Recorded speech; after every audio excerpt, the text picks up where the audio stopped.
I want to talk about trans people. Let's go back in time, a fair way back. No, really far back, like 4,300 years ago far back, to some of the earliest physical records of humanity and society. In Hedwana, High Priestess of the Moon in the Sumerian city of Ur, wrote a hymn titled A Hymn to Inanna. This hymn and its author is the earliest known example of someone signing their name to a literary work. Some of it can be translated as follows. Without your consent, no destiny is determined. The most ingenious solution finds no favour. To run fast, to slip away, to calm, to pacify are yours, Inanna. To dart aimlessly, to go too fast, to fall, to get up, to sustain a comrade are yours, Inanna. To open high road and by road, safe lodgings on the way, helping the worn out along are yours, Inanna. To make footpath and trail go in the right direction, to make the going good are yours, Inanna. To destroy, to create, to tear out, to establish are yours, Inanna. To turn man into a woman, and woman into a man are yours, Inanna. Now, even to a layperson like me, that seems to be referencing trans people existing at least far back as the written word has existed. But why do I care about ancient written works about trans people? With everything happening in the world at the moment, it's easy to miss the problems happening at home, but that doesn't make those problems any less worthy.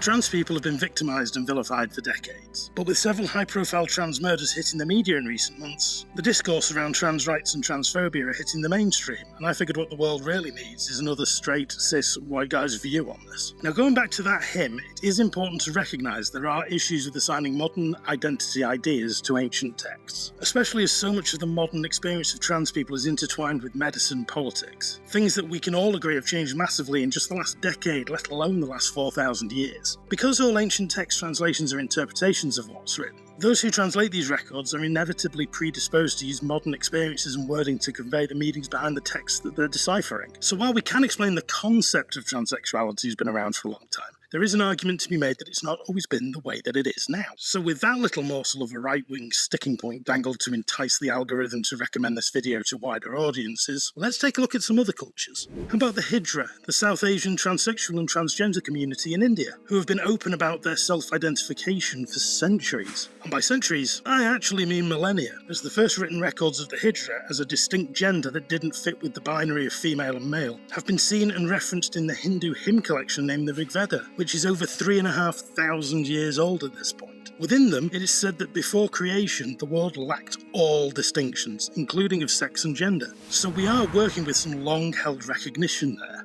There's also reference to the Hijra in the world's oldest spicy instruction manual, the Kama Sutra. The modern use of this term is intertwined with other areas of the LGBTQIA+ spectrum. Some Hijras don't define themselves by specific sexual orientation, but rather by renouncing sexuality altogether. Others embrace their sexuality, and it's very common to find modern Hijra engaging willingly in sex work. Although this brings up a whole host of other issues that are deserving of a separate video. In India, a feminine male who takes a receptive role in sex with a man will often identify as a Kothi, or the local equivalent term depending on dialect and language differences, and are usually distinguished from Hijras as a separate gender identity, adopting feminine attire, language and mannerisms both in public and private. Moving into the Americas, indigenous communities famously had and have people known as two-spirits, literally explained as those containing the souls of both genders. This term is proven problematic, however, as despite many outlets stating it's the term used for generations in indigenous communities, it was more accurately coined in the 1990s, and it's problematic as it's an often co-opted westernised catch-all for the multitude of different terms used to describe gender non-conforming folk that native people have used for decades. At the time of this recording, there are 574 federally recognised tribes still in existence in the continental US. There are a multitude of more unique words and terms that different communities use in recognition of non-binary gender and sexuality rather than the one co-opted by the descendants of settlers, especially as some of these aforementioned tribes have as many as 12 recognised genders. But the topic of subconscious racially motivated destruction of language by the well-meaning but fundamentally flawed knowledge of a subject is a topic for another video. Moving back across the pond to Europe, the concept of transsexuality and gender fluidity is seen as far back as 4,900 years ago, as a grave of what scientists believe was a biologically male person was discovered with traditionally female attire and effects. This grave was found near what is now Prague in 2011 and was dubbed the gay caveman by media outlets. That said, the wider scientific community has raised issues with this label, saying it's oversimplifying the find, as knowledge of gender assignment in ancient cultures going this far back is almost non-existent, and must be gleaned by using trends in finds of the same age from around the world. As well as this, the sexual assignment of remains using pelvis shape is around 90% accurate, which by scientific standards leaves a huge margin of error. Moving south, ancient Greece and Rome are famously well documented as places where gender and sexuality went far beyond the simple concept of male and female heterosexual relationships, with the Greek hero Sinus as a prime example, being born female and transitioning to male after having sex with the god Poseidon and asking him to transform her into an invincible man,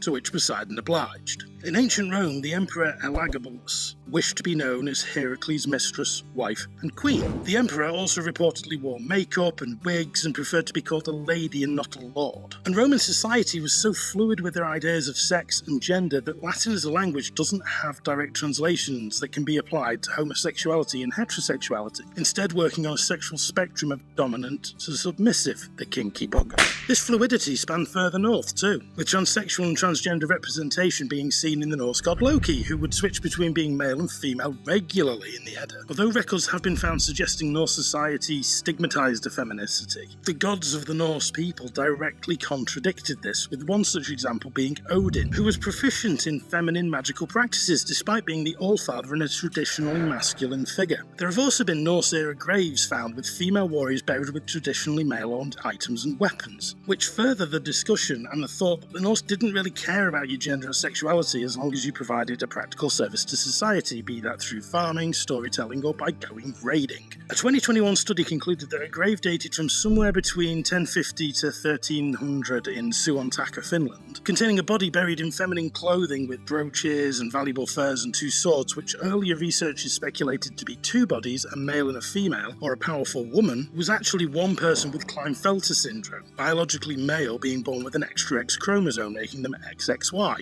and that the overall context of the grave indicates that it was a respected person whose gender identity may well have been non-binary. The ancient historian Gregory of Tours, who lived in the mid-500s Common Era, documented stories of men transitioning to live as female nuns in early Roman Catholic monasteries. Trans people and non-normative gender traits were actively acknowledged by the medieval Roman Catholic Church, and were often interpreted as expressions of God's plan rather than deviations from it, as modern rhetoric would have you believe. What I'm trying to show with all these snippets of information is that trans people are not some modern phenomenon caused by social media and 5G mobile phone towers, but have rather existed throughout all of human history. So why do I, a cis-het man, care about the history of trans people and their current place in modern society? Why do I care enough to make a video about this? Unfortunately, the current stigmatisation and demonisation of trans people is a topic that needs to be addressed, and in order to understand and address an issue, there is a need to understand how said issue came to be.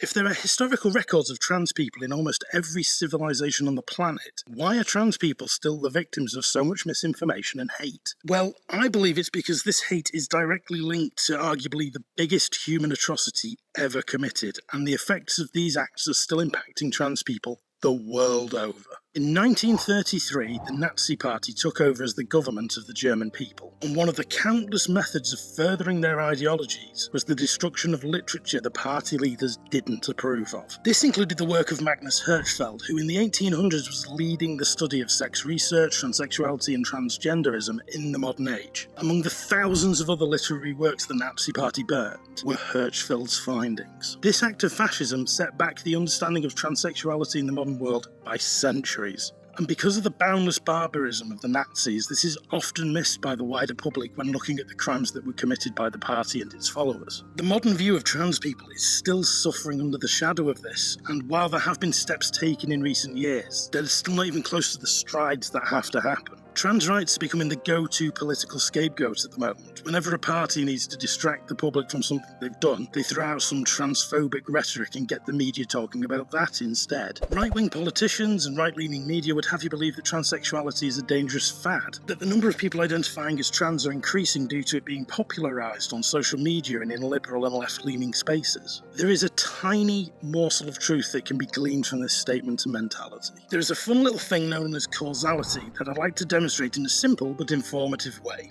According to statistical data, around 12% of people today are left-handed compared to the 3% reported at the beginning of the 1900s. A trend that started its increase around the 1920s and plateaued around the 1960s. Does this mean there are more left-handed people comparatively now than ever before? Maybe. But oddly enough, this increase in left-handedness correlates with the phasing out of physical punishments for children using their left hands to write in schools. Strangely enough, if a child is beaten for using their left hand, they're more likely to use their right hand and tell those who are beating them that they are right-handed in order to make the beatings stop. This doesn't mean that they're not left-handed anymore, but that they're hiding the fact that they are left-handed from others, and maybe even themselves, in order to fit in and stay safe from those wishing them harm. If they're accepted as being left-handed, then the overall percentage of people identifying as left-handed will increase as the unjustifiable punishment for being openly left-handed is removed, so they no longer have to hide this part of themselves. This is an example of causality. There's always been around 12% of the populace who are left-handed. They've just had to hide it from persecution until recently, so it appears that there are more left-handed people now. Trans people have always existed. They've just been forced to hide, and as we move towards a more accepting society, the infected people will feel safer and will become less hidden, thus giving the impression of an increase in the population identifying as such. The issue is we're still a very long way away from this. Detractors push harmful and provably false narratives such as young children being converted to being trans due to social media, teenagers being given harmful drugs to change their physical characteristics permanently, and the ever-favourite sexual reassignment surgery regret rates to get people to believe and emulate their way of thinking.